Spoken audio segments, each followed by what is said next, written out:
Bonjour chers collègues, je vois que le sujet succession fait quand même recette. Mieux que le Brexit, je dirais. On a dit ça il n'y a pas très longtemps. Ça avait fait du succès, mais bon, c'était un peu plus tristouné. Là, ça motive de façon positive, je dirais. Voilà. On va rester debout, assis. Vous voulez être debout, sauf que j'ai pas de micro à vous donner. Alors, Portable. j'imagine que ma voix ne porte pas suffisamment haut. Ah, vous êtes un vrai tribun. Voilà, formidable. Un nouveau Allez. Démosthène. À nouveau des Mostènes aînés, mais je vois qu'il y a encore beaucoup de gens qui veulent entrer. Voilà. On va récupérer des chaises. Il y a des chaises qui arrivent par là-bas. On est en train de dégarnir une salle voisine. Donc merci d'être venus, tous bien à l'heure, y compris le conférencier Tip Top à la minute. C'est spécialiste de succession minute. On va découvrir ça tout à l'heure. Donc on a, à la demande d'ailleurs de beaucoup de collègues, qui à la fois se font face à des problèmes à la fois en préparation de leur succession, bon, un sujet un peu délicat, et aussi en général pour des questions de fiscalité. On a eu des demandes de clarifier la situation parce que le cadre juridique évolue en permanence et nous, dans notre caractéristique internationale, à la fois parce qu'on n'habite pas en général dans notre État membre d'origine, en plus on peut être marié avec un compagnon ou une compagne d'un autre État membre, donc ça on rajoute encore une couche de complexité. On a eu beaucoup de demandes de nos collègues et de nos adhérents pour organiser des conférences sur le sujet et on a eu le plaisir de rencontrer la sympathique équipe que vous allez découvrir maintenant du cabinet de Kayser. Alors il y a monsieur de Kayser Manuel et son fils qui va arriver bientôt aussi, mais il est accompagné aussi d'un autre membre de l'équipe du cabinet de Kayser, monsieur Omans. Et on a vu la complexité du sujet, on a souhaité diviser à la fois en matière linguistique et puis en matière sur le domaine lui-même, c'est-à-dire qu'aujourd'hui on va parler des successions. La semaine prochaine il y aura de nouveau la même présentation sur les successions mais en anglais, avec peut-être un accent un peu différent, parce que le public sera un peu différent aussi j'imagine. L'accent anglais. L'accent anglais avec. Et puis un peu plus tard, au mois d'avril, je crois qu'on a prévu, là on parlera de fiscalité.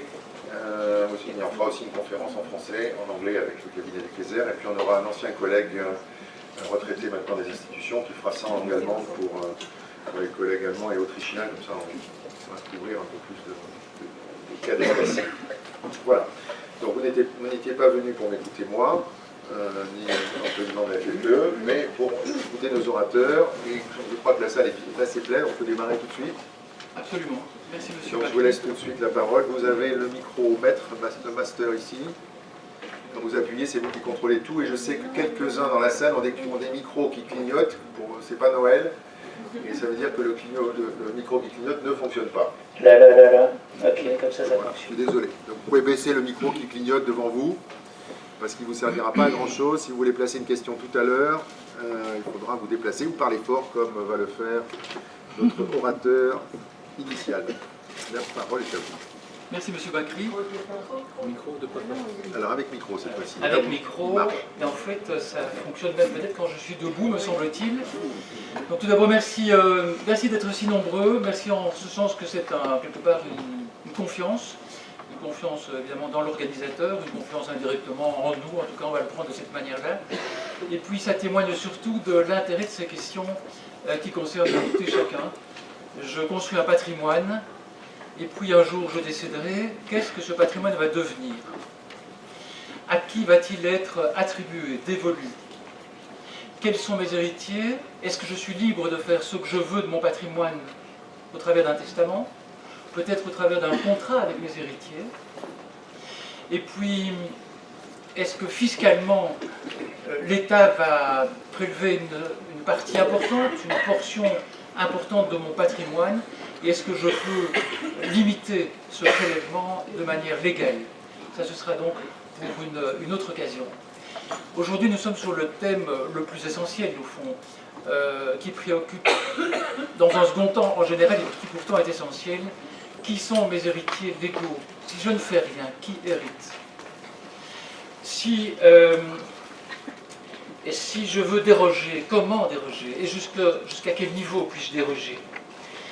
Nous sommes, comme M. Bakri vous l'a indiqué, un cabinet spécialisé en droit patrimonial. Le droit patrimonial, ce sont les aspects civils et les aspects fiscaux de la gestion d'un patrimoine, donc rien à voir avec la gestion financière, la création de rendement, etc. Des gens bien plus compétents que nous pour cela. Cette précision pour vous indiquer que si vous cherchez des conseillers, allez vers conseiller civil, conseiller fiscal ou conseiller patrimonial. Je crois que pour rentrer dans le vif du sujet, et voici Antoine, pour rentrer dans le vif du sujet, la loi qui est applicable à la succession de chacun va déterminer les bases de la dévolution. Si je ne fais pas de testament, qui hérite de quoi? Et si j'en fais un, jusqu'où puis-je aller? Il se fait que, depuis le mois d'août 2015, une directive européenne permet de choisir la loi applicable à sa succession. Ce, dans une certaine mesure, ce sera la loi de la nationalité ou la loi de la résidence. Je vais venir un petit peu plus dans le détail. C'est donc cette loi-là qui va nous permettre de déterminer ce que je vous indiquais, qu'on peut appeler les droits civils. Comme la résidence est le critère de base, et que nombre d'entre vous sont aujourd'hui résidents belges, et peut-être le resteront, donc un certain nombre d'entre vous seront peut-être résidents belges au moment de leur décès, c'est le droit civil belge qui s'appliquera à eux, s'ils ne font pas le choix d'une autre loi.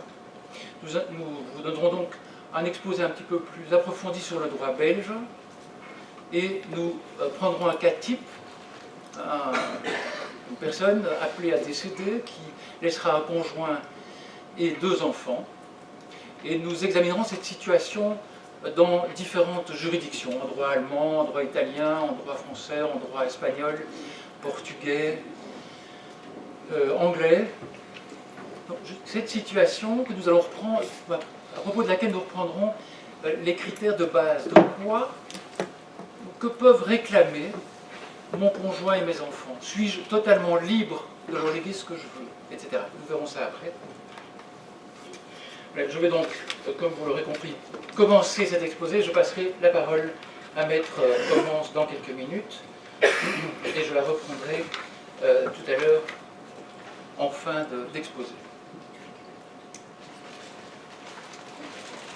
Quant à la possibilité donc de choisir la loi applicable, il y a 2 situations de base, dont la première est celle qui vous intéresse très majoritairement. Je suis résident d'un pays de l'Union européenne.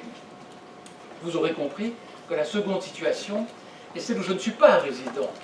Je peux être national français, national espagnol, ayant un bien en France, mais je suis résident américain. Nous n'examinerons pas cette situation. La directive prévoit d'autres critères pour déterminer si un droit européen, donc un droit des successions européen, est applicable aux résidents américains qui est de nationalité espagnole et qui possède un bien en Espagne, par exemple. Aujourd'hui, nous nous concentrerons sur la situation du résident européen. Celui-ci pourra choisir comme loi successorale la loi de sa nationalité. Tout le monde m'entend toujours bien? Donc pourra choisir la loi... Pardon? Plus haut. Encore plus haut. J'essaye. Et puis... Bon, j'essaie. Celui-ci pourra choisir la loi de sa nationalité. Sa nationalité, ça peut paraître simple, mais on peut changer de nationalité.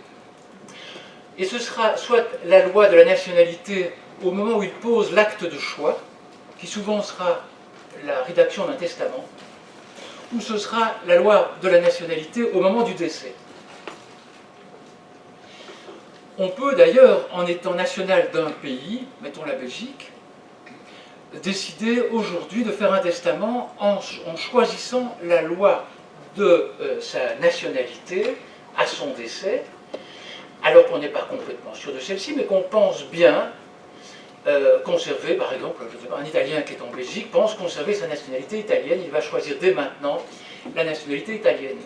Ou il va avoir la nationalité française et la nationalité italienne, il va choisir une des deux lois en fonction de critères que nous allons vous exposer. Donc lorsqu'on a plusieurs nationalités.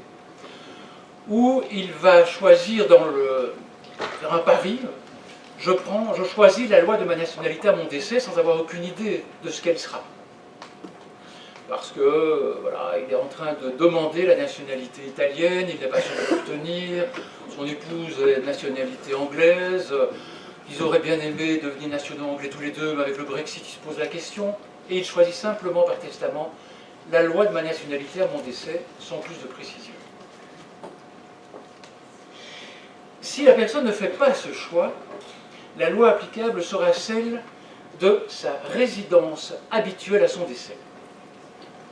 Et je vous propose de passer alors à la notion de résidence. La résidence, pour un fonctionnaire européen, semble être dans les matières juridiques celle dans son pays d'origine. Parce que sur un plan fiscal, sur base du protocole de 2012 que vous connaissez tous, la résidence que vous avez conservée est celle de votre pays d'origine. Mais il ne s'agit que d'une résidence fiscale. C'est ce qui explique que certains de vos revenus, si vous avez d'autres revenus que votre rémunération européenne, seront imposés dans ce pays. C'est la résidence fiscale.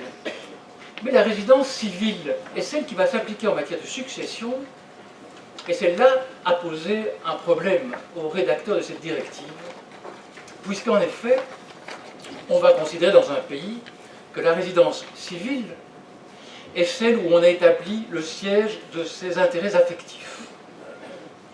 Où mon couple est-il établi? Ou bien, où mes enfants sont-ils établis? Bien, où est le club de bridge et le club de copains dont je suis membre? Un autre État va choisir le critère de la production de revenus. Est résident chez moi celui qui, principalement, gagne sa vie à partir de revenus mobiliers, immobiliers, professionnels, qui trouvent leur origine dans tel État. La Belgique, par exemple, aura pour critère le lieu d'où je gère ma fortune, peu importe où elle est. Alors, face à cet imbroglio, la directive prévoit donc, à organiser une définition autonome de la résidence. Donc c'est une notion qui n'est pas celle de votre pays d'origine, qui n'est pas non plus la définition belge de la résidence civile. C'est une résidence qui se caractérise par des critères objectifs que vous voyez derrière moi, et un critère subjectif. Les critères objectifs, ce sont le centre des intérêts personnels et familiaux. Où est mon conjoint, mes enfants, ma vie sociale, etc. Le second, c'est où se trouve, quel est l'état où ma profession est exercée. Et le troisième, où se trouve mon patrimoine. Il n'y a pas de ranking dans ces critères. Ils sont dans toute la littérature repris dans cet ordre-là. Peut-être que cela influencera les premiers juges qui seront appelés à se prononcer. Cette directive, comme je vous le disais, est très récente. Elle est en vigueur depuis le 15 août 2015. C'est un règlement. 17. Pardon? C'est un règlement. Règlement, pardon. En anglais, c'est un regulation. Je fais une... Excusez-moi. Le règlement européen est donc en vigueur depuis le mois d'août 2015. Et nous n'avons pas encore de jurisprudence qui permette de déterminer s'il y a un ordre à respecter, un ordre d'importance, pas à respecter, mais qui serait pris en considération par la jurisprudence. En tout cas, à notre connaissance, il n'en existe pas spécifique à l'importance de chaque critère objectif. Il existe donc un second critère qui est l'intention de fixer de manière stable le centre permanent de mes intérêts. Donc il y a beaucoup de notions là-dedans. Enfin, ça se comprend puisque nous sommes tous supposés par les Français de manière stable, un centre permanent, et mes intérêts, on peut supposer que le législateur européen voulait comprendre par là les intérêts personnels et familiaux qui sont ceux des critères objectifs.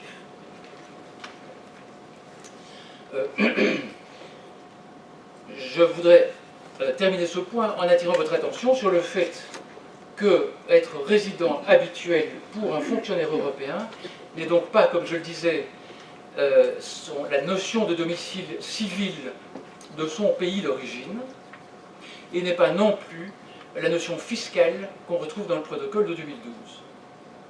Donc on pourrait dire qu'aujourd'hui vous êtes peut-être globalement ou majoritairement résident belge. Or, ce que nous vous indiquons ici, le nous n'est pas majestatif, mais nous sommes au moins deux à parler, ce que nous vous indiquons ici vise le domicile civil qui est déjà applicable même à l'époque de vos fonctions pour une institution européenne.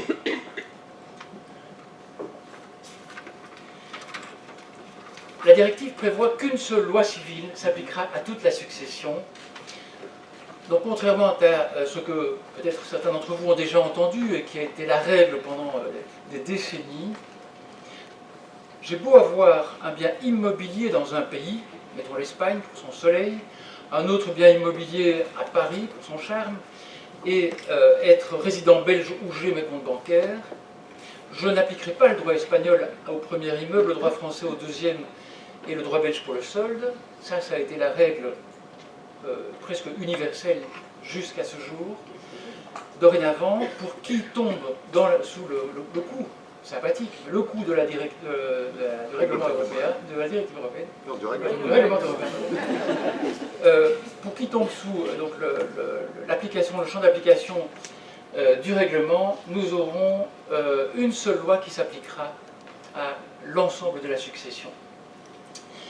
Si je peux choisir ma loi, donc la loi de ma nationalité actuelle, ma nationalité à mon décès, dans mes différentes nationalités, prendre celle-ci ou prendre celle-là, peut-être prendre de préférence celle de mon conjoint si c'est la même nationalité, je vais peut-être y revenir une seconde, j'exprimerai mon choix généralement par un testament, éventuellement par un pacte successoral si la loi en question autorise le pacte successoral, et nous allons voir que le droit belge l'autorise, et éventuellement dans le cadre de donations spécifiques. Les donations ne peuvent pas en tant que telles régir l'ensemble du droit successoral. Je ne vais pas donner 50 000 € à mon fils en indiquant que cette donation est soumise au droit belge et que j'en profite pour dire que toute ma succession sera soumise au droit belge. Par contre, je peux faire choix d'une loi applicable, et je vais vous donner un exemple, pour certains points. Alors, je vous donne un exemple. Nous avions un client résident belge, d'apparence totalement belge, il habite la Route Saint-Genès, donc il est belgo-flamand, puisqu'il y a des spécificités régionales en Belgique. Et il nous demande donc d'organiser la transmission de son patrimoine vers ses enfants, et je dis bien vers ses enfants, parce que dans le cadre d'un accord avec son épouse, avec laquelle il s'entend très bien, son épouse ne doit pas hériter de ce qu'on va, de l'objet de la transmission vers les enfants, qui est une entreprise familiale. Voilà, le monsieur et la dame souhaitent que cette entreprise passe aux enfants et qu'elle ne devienne pas usufruitière avec l'obligation d'aller aux assemblées générales ou quoi que ce soit. Ils s'arrangent autrement entre conjoints. Donc il y a une apparence belge. Et nous sommes donc confrontés à cette difficulté que l'épouse ne devrait rien recevoir de ce qui constitue la partie principale de son patrimoine.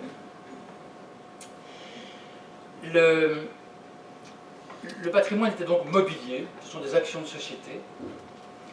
Nous faisons une donation mobilière, et là on a le choix de faire une donation notariée ou non notariée. Les deux sont valables. En France, pour les Français parmi vous, on parlera de don manuel comme en Belgique. Donc, je peux faire une donation non notariée. Si je la fais de manière notariée, je paye les droits d'enregistrement de manière notariée en Belgique. Donc, je m'interroge. Et si je fais ma donation devant un notaire étranger, est-ce que je paye les droits d'enregistrement belges? La réponse est négative. Je ne paye pas, du moins dans l'immédiat. Je payerai si je décède dans les 3 ans. Donc je peux aller passer mon acte en France, en Suisse, aux Pays-Bas, et transférer ainsi à mes enfants. Or ici, la donation se faisait avec réserve d'usufruit, et dans ce cadre-là, à notre avis, la sécurité juridique impose de ne pas procéder à une donation par inscription dans un registre, par un pacte adjoint, une sorte de contrat privé, qui reconnaît l'existence de la donation, mais plutôt de procéder par acte notarié. Nous choisissons donc le droit néerlandais, un notaire néerlandais et le droit néerlandais pour la forme de la donation. Un notaire néerlandais ne peut pas faire un acte dans les formes finlandaises ou espagnoles, ce seront bien les formes néerlandaises. Le choix de la loi belge sur le fond est possible. Mais ici, le monsieur nous ayant indiqué tout à fait incidemment, il y a peut-être une erreur de notre part de ne pas lui avoir demandé sa carte d'identité, mais il est client du cabinet depuis 20 ans, et donc cet élément n'était jamais intervenu, il s'avère que cette personne est luxembourgeoise. Or, le Luxembourg ne prévoit aucune réserve héréditaire pour le conjoint. Nous avons donc soumis la donation au droit luxembourgeois. La donation. Sur la forme, elle est soumise au droit néerlandais, sur le fond, elle est soumise au droit luxembourgeois. Mais voilà, ces personnes sont résidentes belges et l'épouse pourrait réclamer, peut-être au titre de sa réserve, tel ou tel bien. Il existe une disposition dans le droit belge qui permet que l'épouse renonce, à condition qu'elle signe également l'acte de donation, ce qu'elle était tout à fait disposée à faire. Or là, on se trouve dans une sorte de conflit de loi, et qui a un rapport direct avec ce règlement. Le règlement permet de maintenir une loi différente pour certains aspects. Ici, notamment pour la question de la réserve héréditaire. Et donc nous avons, cette personne a renoncé à ces droits résultant du droit belge, tout en se plaçant dans ce cadre international. La plurinationalité, je l'ai évoqué. La réserve héréditaire, la question qui méritait peut-être d'être envisagée, c'est la dernière ligne que vous avez sous les yeux, là, est de savoir si la réserve héréditaire est un droit, est un élément d'ordre public. Est-elle d'ordre public?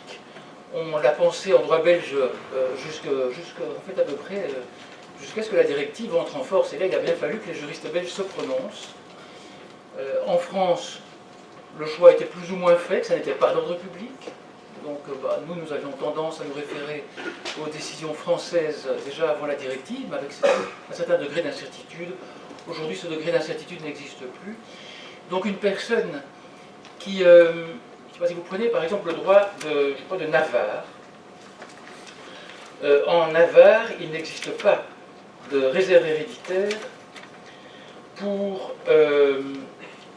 par exemple pour le conjoint survivant. Si j'ai une personne qui est résidente belge, mais qui peut se référer au droit espagnol de par sa nationalité, et en particulier au droit de la Navarre, vous savez, l'Espagne est un pays à peu près aussi compliqué que la Belgique, et puis elle décède, et le conjoint, résident belge comme l'époux ou l'épouse prédécédée, dit, moi je suis résident belge, je n'ai jamais pensé que je pourrais être lésé à ce point. Voilà que mon mari ou mon épouse a légué la totalité de ses biens à une œuvre caritative. Et je me retrouve à la rue. Là se pose la question, la réserve est-elle d'ordre public ou pas? Il y a un facteur de rattachement évident avec la Belgique, mais cette question peut aujourd'hui être vue avec un certain apaisement, sauf pour l'épouse ou l'époux en question, parce que d'un point de vue juridique, on considérera que la réserve n'est pas d'ordre public.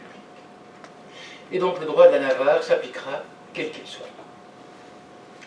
Il reste évidemment des notions d'ordre public, mais qui concerneront plutôt des pays tiers, par exemple dans le respect des droits, des filles ou des femmes par rapport à des droits musulmans.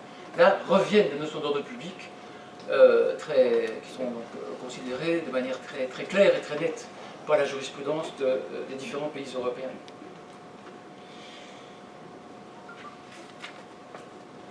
En droit belge, j'ai une idée sur de l'heure. En droit belge, qui donc pourrait s'appliquer à un certain nombre d'entre vous, tout d'abord, je dois vous signaler qu'il y a eu une réforme de ce droit qui prendra effet au mois de septembre 2018.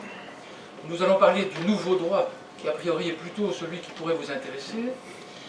Mais pour ceux qui auraient déjà fait des donations qui tombent nécessairement sous l'ancien droit, il faut peut-être réfléchir à la manière de les gérer, parce qu'une partie des donations qui tombent sous l'ancien droit et des donations futures qui tomberaient sous la nouvelle législation, ça va faire désordre.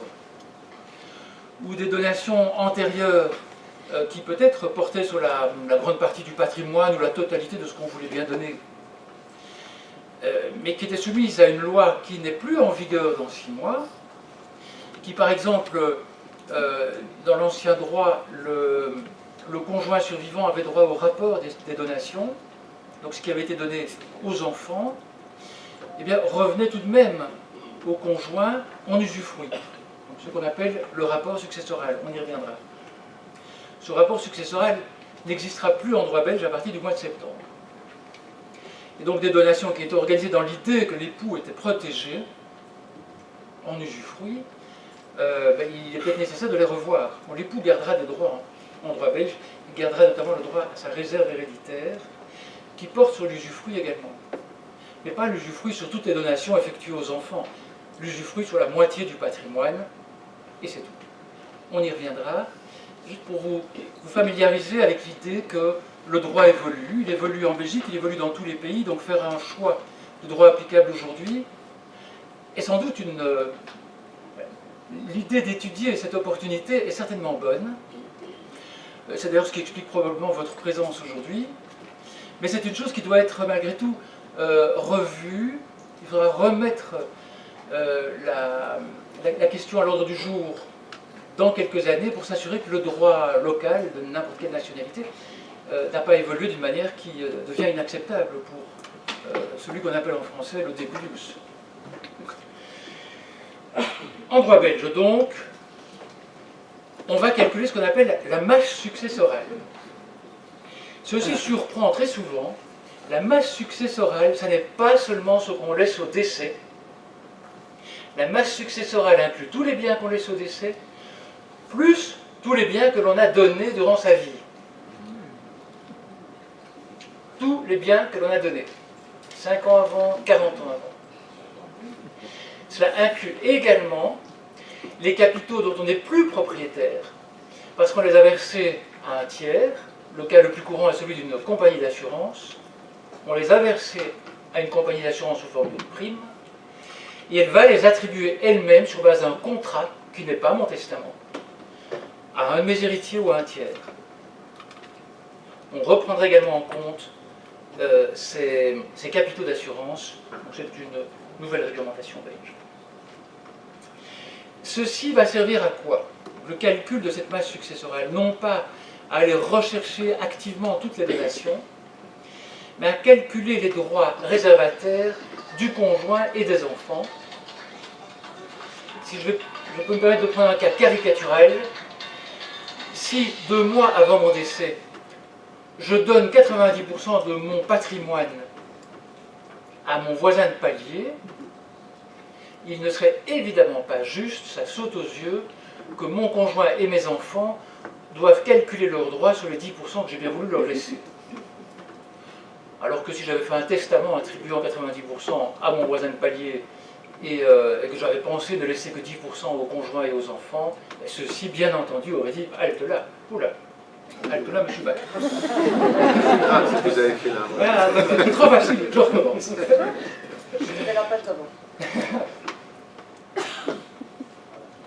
Si je lègue 90% à mon voisin de palier, mes enfants et mon conjoint vont pouvoir réclamer leurs réserves.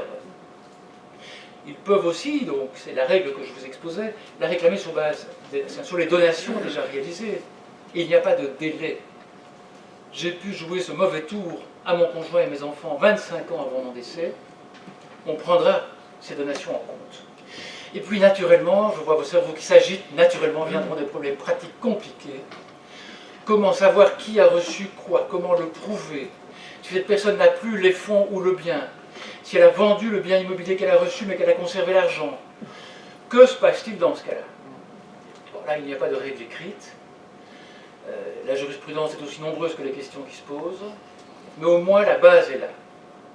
Et c'est très bon de le savoir, tant comme donataire potentiel que comme testateur potentiel. La dévolution successorale légale, si l'on ne fait pas de testament en droit belge, le conjoint a l'usufruit de toute la succession et les enfants la nue propriété. Vous m'entendez bien maintenant? Et les enfants la nue propriété. Ça, c'est ce qui se passe si on ne songe à rien. On est résident belge, on ne fait pas de testament, on a peut-être fait quelques donations, voilà. Tout le monde s'entend bien, le conjoint aura l'usufruit de tout le patrimoine, les enfants la nue propriété, c'est magnifique. Oui? Ça dure pas Vous longtemps. entendez par conjoint également Le cohabitant légal, ce qu'on appelle joliment en belge Oui. le cohabitant légal. La personne qui a conclu un pax, on pourrait dire au droit français, je ne le comprends pas dedans.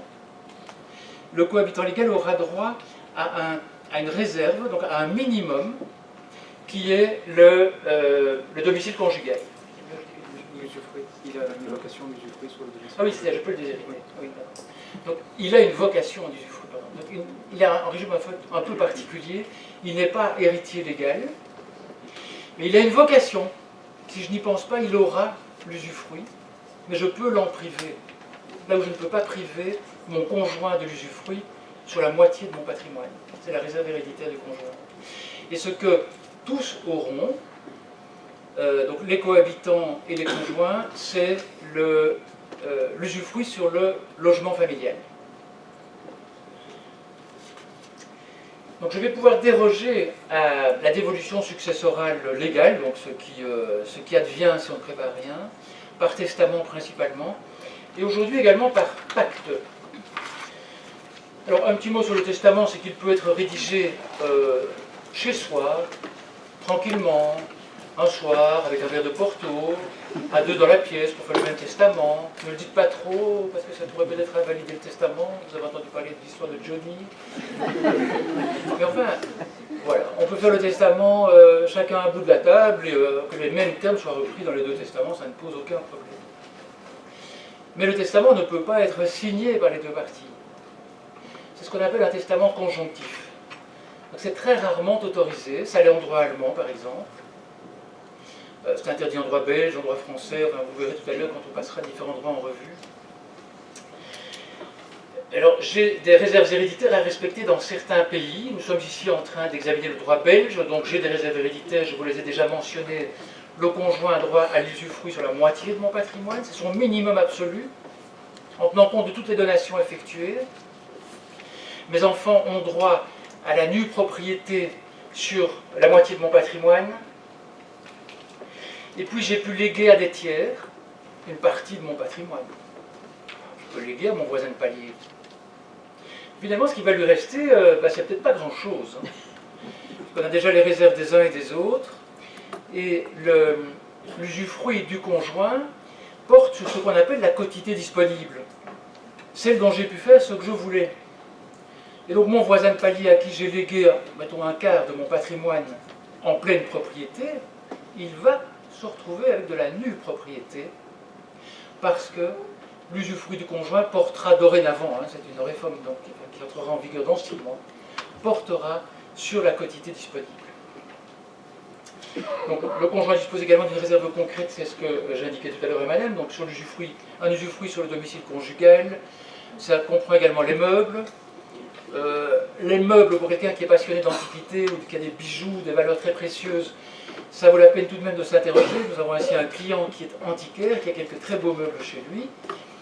Il a une épouse de seconde noces, et celle-ci a droit à l'usufruit sur le domicile conjugal.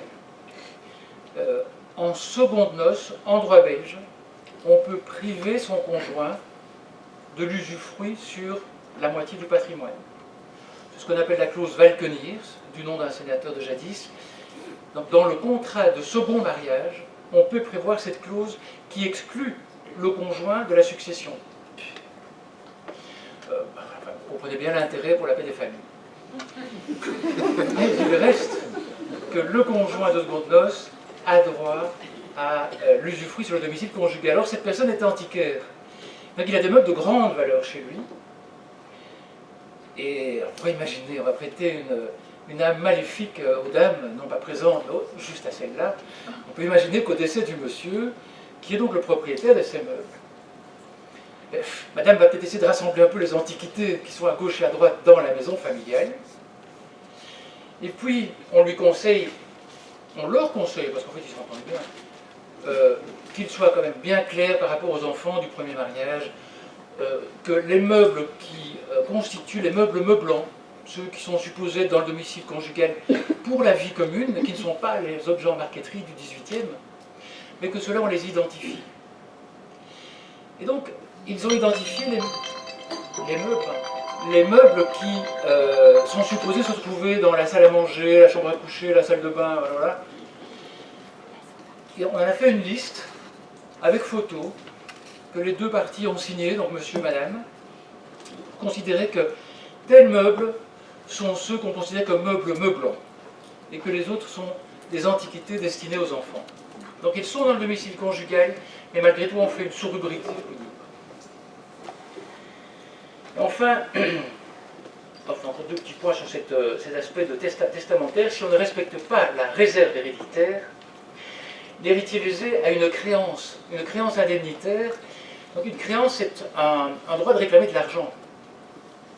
C'est beaucoup plus fragile que le droit de récupérer le bien qui a été donné en excès, qui dépasse, qui a renié la réserve héréditaire de l'héritier lésé. C'est ainsi que ça se passe. Mais celui qui doit restituer, lui-même peut se dire, moi j'aimerais bien restituer de l'argent et ne pas restituer, j'aimerais bien restituer le bien lui-même, parce que j'ai reçu des actions de société et elles ont dégringolé, et ne pas restituer la valeur des actions au moment où je les ai reçues. Lui, l'héritier qui doit restituer, peut choisir de restituer en nature. Enfin, concernant les testaments, je vous indiquais que le testament peut être fait sous seing privé ou par notaire. Donc sous seing privé, ça peut vraiment être chez soi, sur un papier totalement blanc, avec une seule signature, et puis on enroule ça en dessous de son matelas si on a encore un vieux matelas de grand-mère, et puis ça reste là et personne ne le trouve jamais. Enfin, il existe, on meurt en paix. Ou bien on peut le remettre à un avocat qui le conservera, mais qui ne le déposera pas au registre des testaments, pour faciliter les changements de testament. Parce que le testament, on peut le changer tous les 6 mois ou tous les ans si on le souhaite. L'avocat peut également le déposer au registre des testaments, où on fait le testament chez un notaire, et alors il sera automatiquement déposé au registre des testaments. Il existe des registres nationaux dans les différents pays, et des registres plus globaux, qui permettent de retrouver le testament établi au Portugal, auprès d'un notaire portugais, par un résident espagnol pendant ses vacances au Portugal. Mais ce Portugais, lui, il vit en Belgique, il meurt en Belgique, et il a fait ce testament, on va le retrouver. Il sera au registre européen des testaments. Je peux vous poser, qu'est-ce que, en fait, vous avez quatre cas de figure dont vous venez de parler. Un micro, essayez de prendre un micro devant vous, là.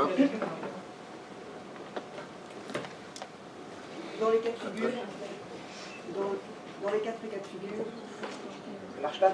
Voilà. Dans les quatre cas de figure dont vous parlez, qu'est-ce qu'on a comme sécurité au niveau de la contestation des testaments? Ah. Mais en fait, la question, merci. Donc, d'abord, la sécurité juridique principale qu'on a, c'est qu'on trouvera le testament s'il est déposé au registre central des testaments ou chez un avocat. Bon, on a peut-être un peu moins de chance s'il est dans le matelas ou sous la lingerie. Quant à la validité du testament, on ne peut l'établir, il n'y a pas de règle absolue, puisqu'on peut avoir tous les droits de tous les pays européens qui sont partis au règlement européen dont on parle. Il y en a certains qui sont exclus, comme le Royaume-Uni, qui s'est exclu, bien entendu. Et donc c'est la loi nationale, enfin la loi de l'État en question, qui déterminera quelle est la validité du testament. Et il faut également faire très attention à cela. Un cas rencontré il y a quelques années était celui d'un testament holographe établi par une personne sur un papier totalement blanc, si ce n'est qu'elle avait sur son papier, il y avait le nom de sa maison. Mettons que ça s'appelait le manoir. Il y a juste indiqué le manoir au-dessus dactylographié. et elle a écrit tout à la main, je sous-signais Madame Suzanne un tel, né tel jour. Le testament était nul. Parce qu'en droit belge, le testament doit être totalement holographe. Donc, la validité, pour répondre à votre question qui est très bonne, la réponse par contre est impossible à donner parce qu'elle dépend des lois des 25 États signataires. Et quant à la sécurité juridique, je vais revenir sur ce point-là parce qu'on a eu un cas il y a quelques mois. C'est une situation familiale difficile. C'est d'ailleurs le fils de la Suzanne dont je viens de parler. C'est une famille vraiment difficile au fond. Elle avait 4 enfants, la dame, et bon, il y en a 2 qui sont décédés un peu prématurément, puisque les 2 survivants ont 65 ans. Voilà que le fils qui habite en Belgique décède il y a 6 mois, et il a une sœur qui est en Espagne. Une personne m'appelle et me dit « Je suis héritier d'un tel, j'en suis sûr, il me l'a dit, il m'a montré son testament, que faire ?» Je ne peux quand même pas rentrer dans sa maison, là il est décédé, et je ne suis pas, il n'avait aucun lien de famille. Et bien donc il n'a pas pu rentrer dans la maison. Nous comme avocats on n'a pas pu lui recommander ce à quoi on songeait, vous voyez, une grosse brique dans les vitres, entrée masquée, tout ça, bah non. La sœur espagnole, qui avait de très mauvais rapports avec son frère, et qui en plus avait d'encore moins bons rapports avec le tiers qui nous avait appelés, s'est rendue dans la maison, elle est venue d'Espagne quelques jours plus tard, elle s'est rendue dans la maison, et la succession se règle aujourd'hui sur base de la dévolution légale, c'est-à-dire tout pour la sœur, le testament n'ayant pas été trouvé. Voilà. Voilà, donc c'est de la réglementaire. Mais pardon. Oui, mais même si le testament... Voilà. Même si le testament est enregistré, ou soit chez un notaire, ou soit chez un avocat, qu'est-ce qu'on a comme garantie que ce n'est pas attaquable? Non, mais je ne peux pas vous donner d'autres réponses parce que là, on peut vous donner une garantie absolue. Si vous nous demandez de rédiger un testament de droit français, et qu'on vous le rédige, c'est une garantie absolue. Si ça n'était pas respecté, ben, notre compagnie d'assurance vous verserait des indemnités à concurrence des droits que vous pensez être mérités. Voilà. Alors il existe un deuxième... Il y avait une question là. Attends. Je ne sais pas si on va faire toutes les questions ou... On les fera peut-être après. Allez-y, une dernière question. Excusez-moi, juste pour savoir, est-ce qu'on peut exiger de voir l'original du testament ou une copie est valable? Alors, merci M. Bacry. Une copie suffit. Donc, comme pour tout contrat, d'ailleurs, ce n'est pas un contrat, on est bien d'accord, c'est un document unilatéral, sinon il est nul. La copie suffit aussi longtemps que personne ne produit un original différent.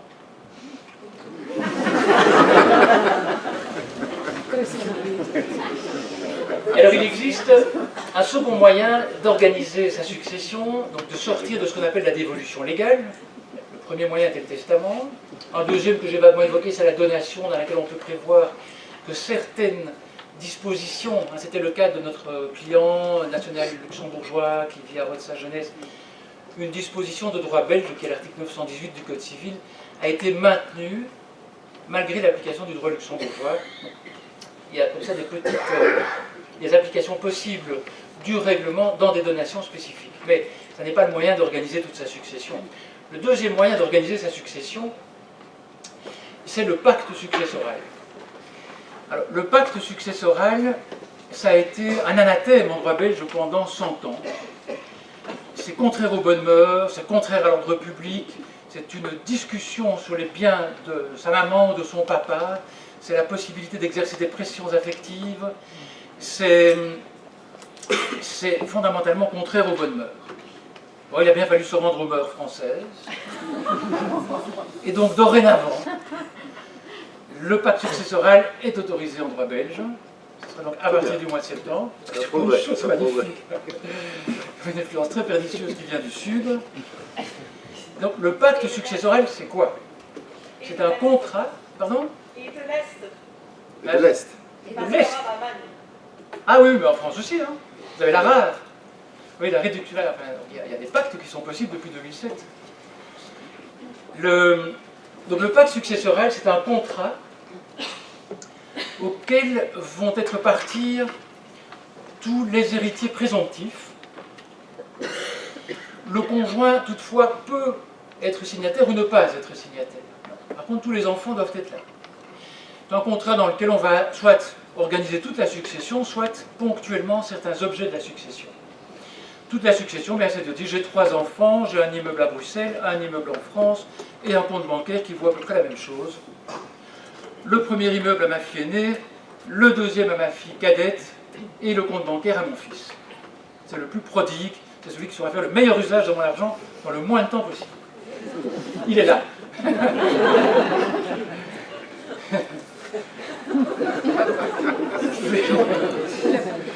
Pour mettre à l'aise, je suis très bon. Je peux attribuer, de l'accord de mes 3 enfants, les biens de cette manière-là. Ce pacte nous lie et ne pourra pas être remis en question par les enfants. Mon conjoint signera ou ne signera pas, peu importe, le pacte sera valable entre ceux qui l'ont signé. Le conjoint pourrait ne pas vouloir signer parce que ça peut l'amener à renoncer à certains droits. Et je préfère rester un petit peu plus loin de cette discussion. On verra bien ce qu'il restera du patrimoine au décès du mari ou de l'épouse. Et puis là, je verrai bien ce que je fais. Si je veux être généreux ou généreuse avec mes enfants, je le serai, mais j'assurerai d'abord mon train de vie. Donc ça, c'est le pacte global. Et je vais également faire participer des autres personnes, qu'on appelle les personnes gratifiées, donc les légataires, ceux à qui je prévois de donner le vase en porcelaine Ming de la Tante Rose, à qui je prévois de donner le compte bancaire en Suisse, qui est un véritable baril d'explosifs. Ça, je le destine à des bénéficiaires bien choisis. Et je vais également les faire signer. Donc l'objectif, vous l'aurez compris, sauf dans mon dernier exemple, c'est de garantir la paix. La paix familiale, l'équilibre, un équilibre en valeur ou parfois un équilibre sentimental. J'ai vu une famille belge qui vit en France, enfin, donc, ils sont soi-disant restés résidents belges. En réalité, ils sont établis à la Côte d'Azur, donc monsieur, madame. Et ils nous demandent d'aller chez eux un jour pour les aider à voir clair avec leurs enfants. Les parents étaient de toute bonne disposition pour tout répartir de manière équitable et entendre tous les enfants. Et puis il y a une fille, ça aurait pu être un fils, hein, il y a une fille qui voulait absolument savoir ce qu'était devenu le canapé en sky rouge qui était dans le hall quand elle était petite et sur lequel son papa la faisait sauter sur les genoux. C'est sa sœur qui avait eu le canapé, et bien il n'a pas été possible de trouver un accord. Parfois la valeur sentimentale dépasse les intérêts financiers. J'aurais dû casser le canapé. Pardon? J'aurais dû casser le canapé. Voilà, il aurait fallu le couper. Donc, conclure un pacte, ça n'est pas toujours facile, ce Cassie le montre, mais ça permet que chacun puisse exprimer ce à quoi il tient et de trouver des accords qui sont parfois surprenants. Là, la semaine passée, avec Antoine, on était confronté à une dame qui a 2 enfants, elle a une maison à Oderghem qui vaut 2 millions d'euros et dont on peut penser que quand elle décédera, elle a 60 ans, donc dans 25 ans, cette maison vaudra peut-être 4 millions d'euros. Et puis elle a une vieille propriété campagnarde magnifique qui vaut 1 million d'euros. Et il y a très peu de chances que la valeur de cette propriété évolue. C'est un gouffre à argent. Ça demande un entretien fou. Et il y a un enfant qui, la fille, souhaite avoir cette maison campagnarde. Le fils veut la maison. On leur a bien expliqué la question des valeurs, qu'ils connaissent aujourd'hui, mais enfin que l'une va évoluer, l'autre pas. L'accord se fera sous cette base-là. Que vous dire encore? Le pacte va permettre de renoncer à exercer une action en réduction contre les autres héritiers. Donc l'action en réduction, c'est celle qui vise à, vous me permettrez le terme non juridique, à faire annuler une donation ou un legs qui a été fait à une personne quelconque, à un des héritiers ou à un tiers, le voisin de palier, à faire annuler la donation dans la mesure où la réserve de l'héritier a été reniée par cette donation. Alors les donations se font alors réduire d'après leur séquence chronologique. Je peux renoncer à mon action en réduction. Donc voilà, ma maman vit encore, nous sommes plusieurs enfants, elle voudrait donner plus à une de mes sœurs qui soit serait prodigue, soit aurait besoin de soins médicaux particuliers, peu importe, je peux renoncer dans un pacte de ce type à exercer toute action en réduction contre ma sœur, à qui pourtant une donation très, très importante est faite à mon détriment. Le conjoint lui-même peut renoncer à ce qu'on appelle dorénavant l'usufruit continué. Je crois qu'on ne parle pas de ça. Le conjoint n'a plus droit au rapport successoral, Maître Mance va venir là-dessus, sur ce point-là, mais il a dorénavant un usufruit. Il continuera l'usufruit que son mari ou sa femme prédécédée s'était réservé dans le cadre d'une donation. J'ai donné à mes enfants mon immeuble de rapport, rond-point Montgomery, il vaut 1,5 million, j'ai 3 enfants, ça tombe très bien, c'est divisible. Je me suis réservé l'usufruit, donc les loyers, pour l'essentiel. Mon conjoint pourra continuer mon usufruit dans le cadre de la nouvelle loi belge. Donc, je ne peux pas faire trop comparer l'ancien droit au nouveau droit, sinon ça ne nous amène pas très loin, puisque l'ancien droit prendra fin bientôt. À cet égard-là, je me répète, mais il faut juste prendre des précautions pour qui a déjà fait des donations dans le passé ou qui a déjà fait un testament dans le passé, puisque le fondement juridique, le substrat global va changer. Et donc, j'ai donné, avec réserve d'usufruit, cette maison, je décède, mon conjoint va pouvoir continuer mon usufruit. Mais, au contraire de ce qui se passait dans l'ancien régime, cette fois-ci, cet usufruit sera taxable. Le conjoint va payer des droits de succession en droit belge. On sera en France, il n'y aurait pas de droit de succession. Et je pense avoir maintenant le plaisir de passer la parole à Maître Homance. Vous pouvez rester. Ah oui, moi c'est vrai que bonjour. Oui, tout à fait. Il y aura des questions ensuite après. Je pense que la présentation sera terminée vers 14h, 14h10. Et ensuite, on a 20 minutes, 30 minutes de questions possibles ensuite. C'est ça? Parfait. Maintenant, on va un peu parler de donation. Donc, quand un père ou un papa ou une maman donne des biens à leur charmante tête blonde, il y a deux manières de faire. Soit la donation est définitive, soit la donation constitue un... Si vous voulez vous asseoir, vous pouvez. En droit belge, on est toujours, le petit drapeau belge flotte au-dessus du slide et on est toujours en droit belge. Donc soit la donation est définitive, soit elle constitue une avance sur la part de l'enfant gratifié dans sa succession. Si on est dans ce cas-là, donc que la donation constitue une avance, l'enfant devra rapporter le bien reçu à la succession, et dans le cadre des calculs pour déterminer qui a droit à quoi, on tiendra compte du bien rapporté. Je pense qu'un exemple vaut mieux que 1000 mots. Alors, on va illustrer. Mon papa me donne une charmante maison, 3 façades à Woluwe-Saint-Pierre, 500 000 €. Le même jour, pour respecter l'équité, mon papa donne à ma sœur 500 000 € en cash. Heureux hasard, la maison mitoyenne, donc la 3e haute façade, est à vendre. Ma sœur se dit que ça serait l'idéal d'acheter ce bien. Nos enfants joueront ensemble, unité familiale, enfin, le rêve paradisiaque. Et ma sœur achète le bien. Mon papa vit, décède 20 ans plus tard. Au décès de mon papa, l'immeuble vaut 1 million respectivement. Les deux maisons valent 1 million respectivement. Moi, comme j'ai reçu un immeuble, je dois rapporter dans la succession de mon père l'immeuble à la valeur au jour du décès, soit 1 million d'euros. Ma sœur, qui a reçu du cash, doit rapporter 500 000 €. Donc si on fait simple que mon papa n'a plus rien à ce moment-là, la succession de mon papa se compose de 1 million, plus 500 000 €, 1,5 million. On oublie 2 secondes ma maman. Ma sœur et moi, on doit se partager la masse successorale. Ma sœur a droit à 750 000, j'ai droit à 750 000. Ma sœur n'a pas reçu assez et j'ai reçu trop.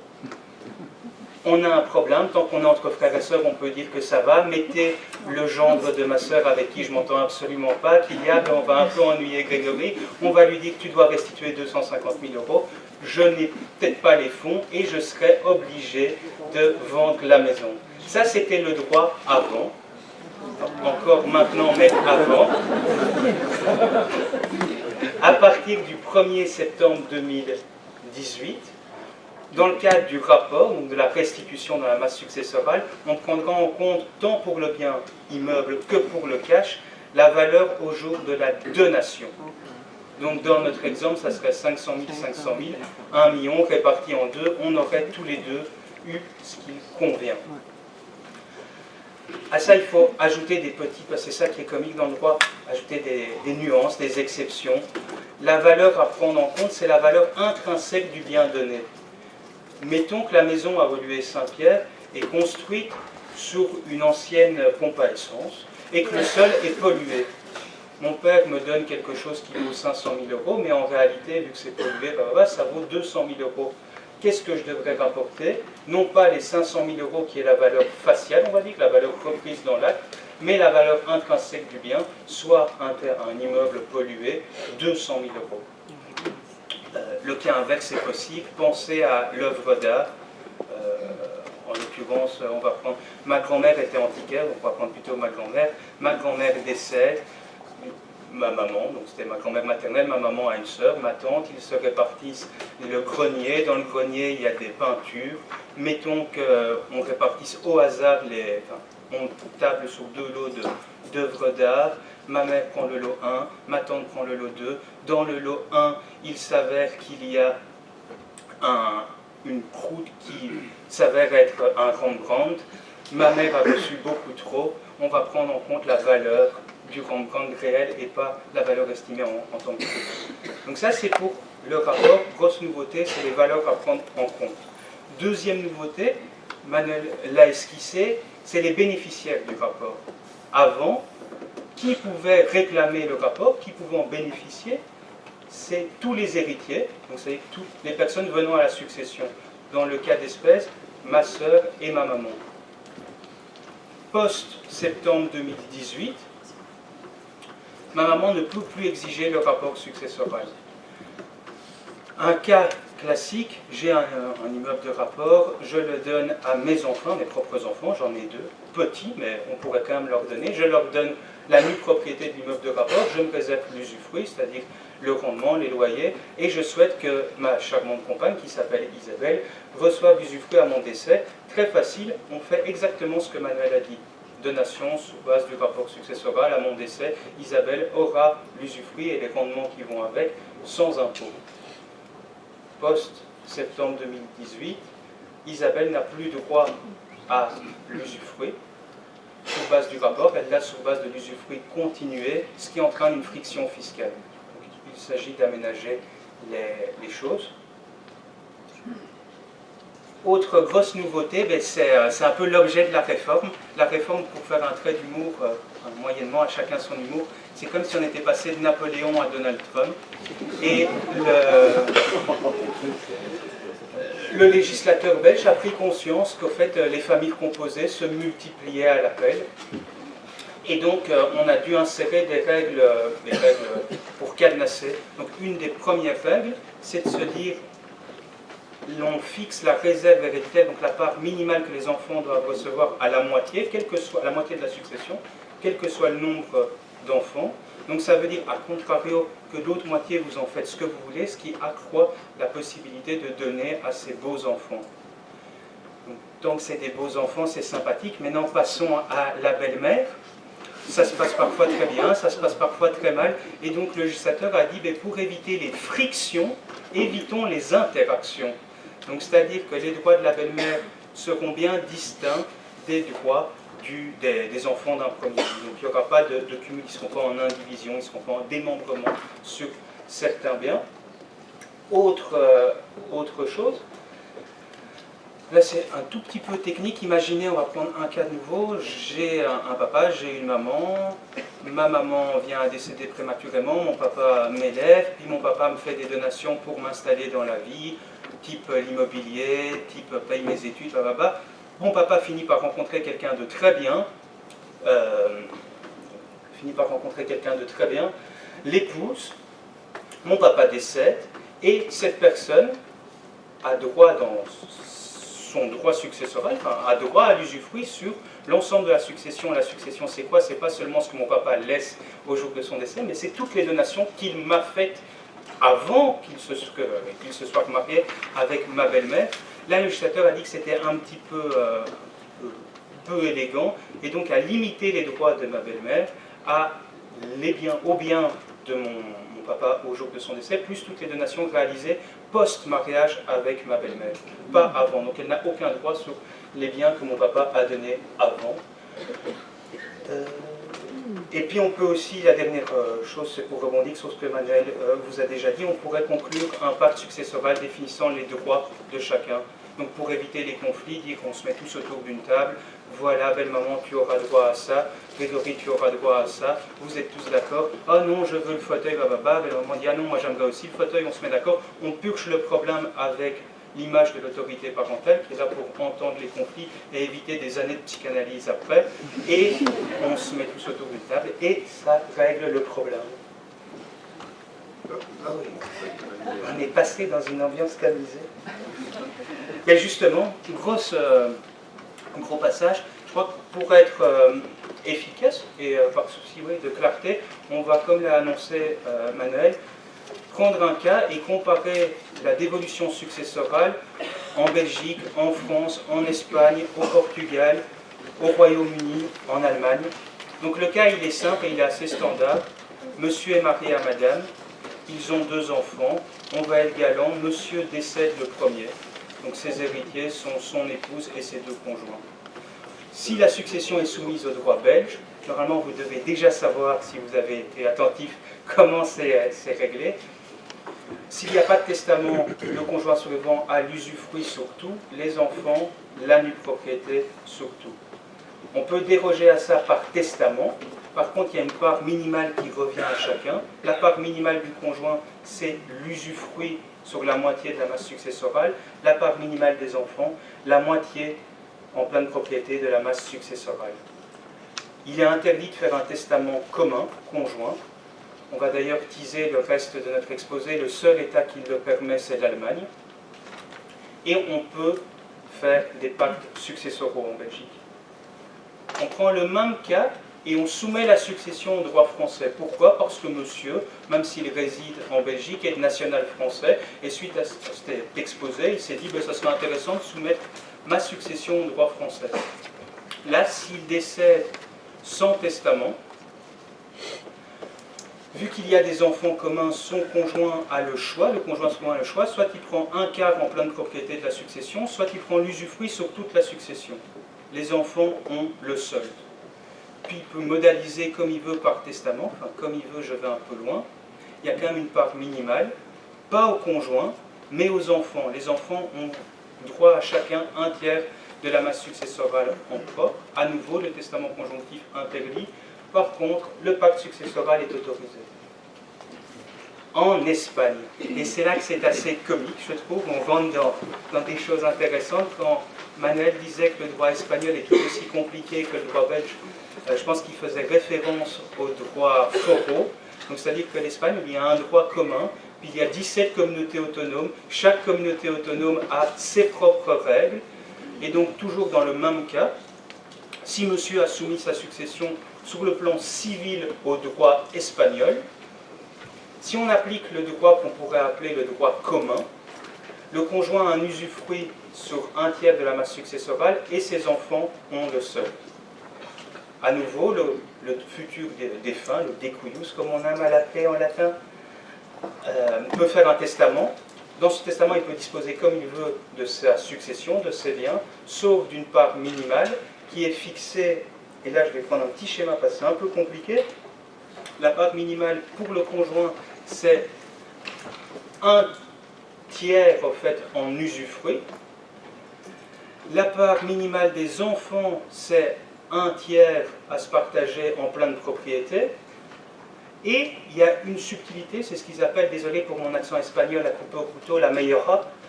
La meyora, qu'est-ce que c'est? C'est qu'en fait, le tiers en nue propriété, qui est le pendant de la réserve du conjoint, le défunt peut l'allouer à n'importe qui, mais ça doit être un descendant. Donc on va prendre un exemple, parce que je sens que c'est un peu compliqué. Mon papa décède, il fait un testament. Dans le testament, il peut tout faire sauf allouer plus de un tiers en usufruit. Enfin, il doit au moins allouer un tiers en usufruit à ma maman, il doit au moins allouer un tiers en pleine propriété à moi, m'allouer un tiers, et puis le tiers en nue propriété qui le reste, le pendant de l'usufruit de ma maman, il peut l'allouer soit à moi, soit à n'importe qui de mes descendants, donc de mes 2 petits-enfants. Ça doit être alloué à un descendant. Pardon ? On allait louper l'essentiel. Maintenant, disons qu'on soumette non pas sa succession au droit espagnol fédéral, mais au droit foraux. Alors comment choisir quel droit foraux on peut appliquer? Est-ce qu'on peut choisir n'importe lequel? Ou est-ce qu'il y a des critères de rattachement? Le critère de rattachement, il y en a un, on ne peut pas tout choisir, c'est la citoyenneté civile. La citoyenneté civile, c'est la communauté autonome où je serais né, donc le défunt serait né, ou où le défunt a résidé un certain temps. Ce temps varie entre 2 et 10 ans, selon qu'il fait une démarche volontaire ou pas. Et donc là, on rentre dans des particularités assez sympathiques pour nous, peu sympathiques pour les héritiers. En Catalogne, par exemple, vous pouvez déshériter votre conjoint survivant. Il n'y a pas grand-chose, il n'y a pas de réserve héréditaire, il y a une créance alimentaire, comme c'est le cas dans tous les pays anglo-saxons. En Navarre, aucune réserve héréditaire. Donc dans la communauté autonome de Navarre, vous pouvez déshériter conjoint, enfant, il n'y a pas de droit, c'est une liberté absolue, quoi, le rêve pour les Britanniques. À Madrid et en Andalousie, là en fait eux se réfèrent au droit que j'ai appelé fédéral. À nouveau, testament conjonctif et pacte successoral, en principe interdit, sauf dans certaines communautés autonomes, type Navarre. Donc Navarre, c'est vraiment la liberté totale, vous pouvez faire ce que vous voulez, attribuer tout aux voisins de palier, le conjoint et l'enfant n'ont rien à dire, vous pouvez faire un testament conjonctif, un pacte successoral, c'est a priori permanent, quoi.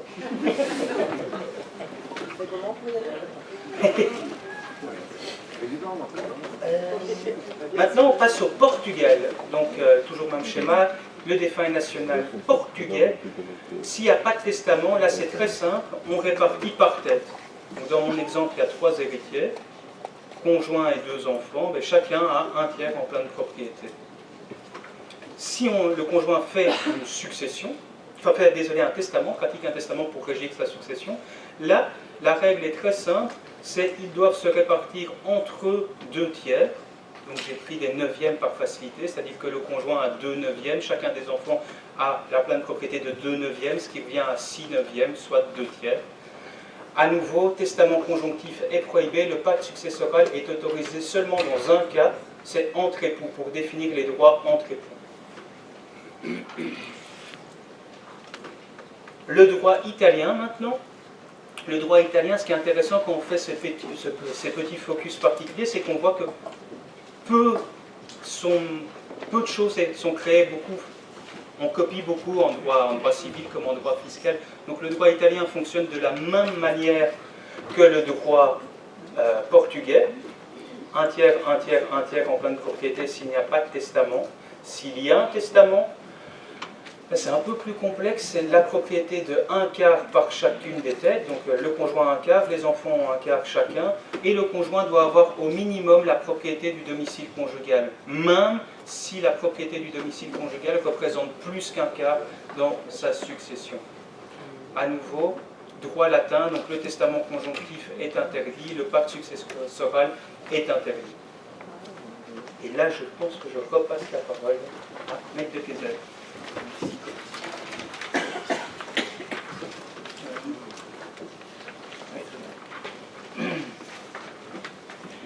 Donc je ne vais pas être très long pour ce qui concerne le droit anglais et ensuite le droit allemand, puisque nous aurons l'occasion de parler de ceci en anglais. Enfin, en 2 mots, les Anglais ont fait les choses de manière très simple, comme vous pouvez le voir là. Le conjoint a la propriété de tous les biens indivis.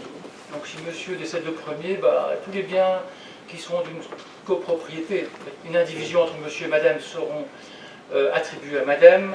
Madame aura également tous les biens meubles à l'exception des comptes bancaires, mais sur les comptes bancaires elle aura malgré tout 125 000 €. Et elle aura l'usufruit sur le solde, c'est-à-dire en gros sur les biens qui n'étaient pas indivis et les comptes bancaires. Et les enfants, dans notre cas, là, un conjoint et 2 enfants, les enfants auront chacun la propriété d'un quart du sol. Avec testament, on a une liberté totale, puisqu'il n'existe pas de réserve héréditaire en droit anglais, mais seulement des créances alimentaires pour le cas de la situation de l'état de besoin. Et enfin, les Anglais n'ont pas vraiment eu besoin du pacte successoral, puisque les trusts qui existent depuis 1000 ans ont développé une pratique qui, au fond, couvre à peu près toutes les possibilités d'accords et d'attributions les plus variées. En droit allemand, eh bien, le conjoint et d'ailleurs la personne paxée, pour autant que ce pax soit bien officialisé, le conjoint aura la propriété d'un quart de la masse successorale s'il y a 2 enfants, éventuellement plus si c'est prévu dans son contrat de mariage, et les enfants auront le solde.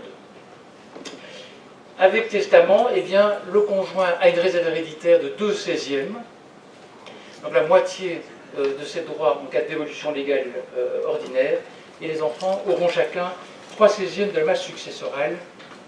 Et voilà, donc il vaut la peine de souligner qu'en Allemagne, le testament conjonctif est autorisé.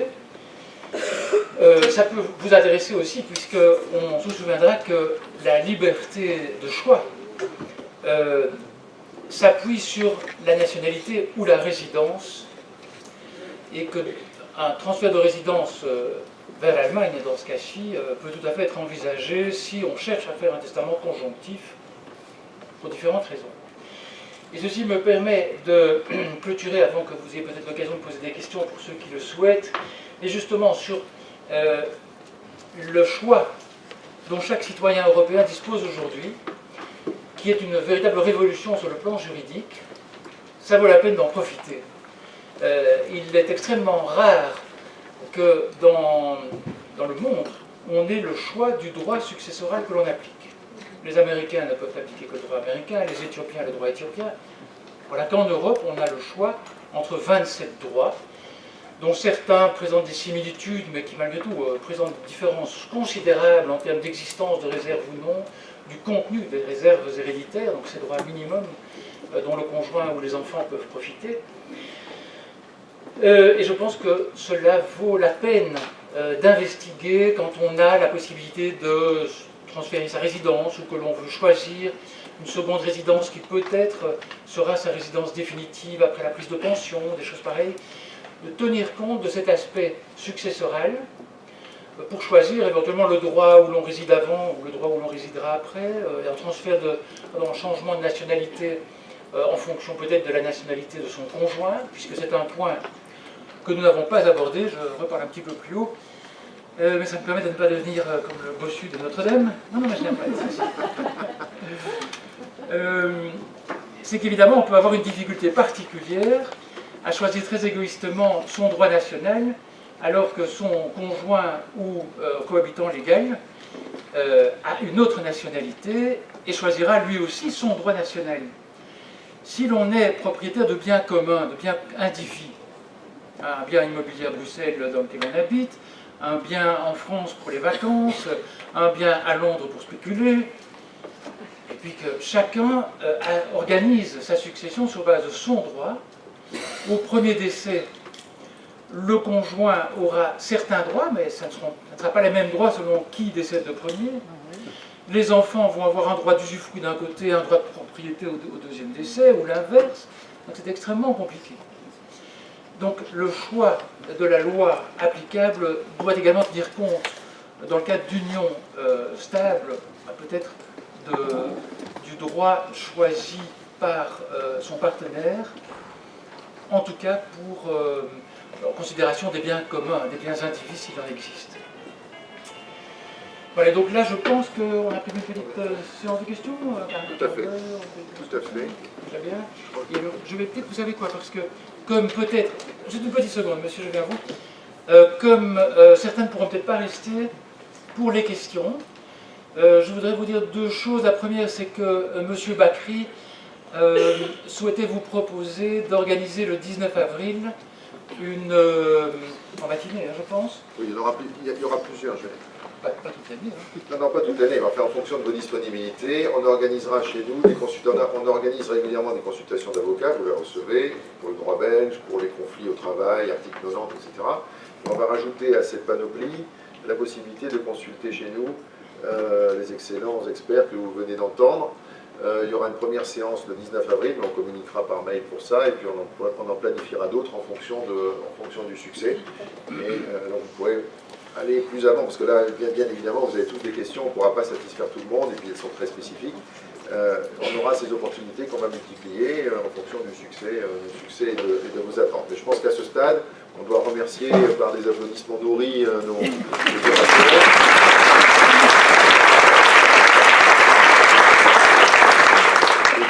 Et puis passer à la phase questions-réponses, sachant qu'on ne pourra pas satisfaire tout le monde, mais qu'il y aura à la fois des conférences supplémentaires qui vont arriver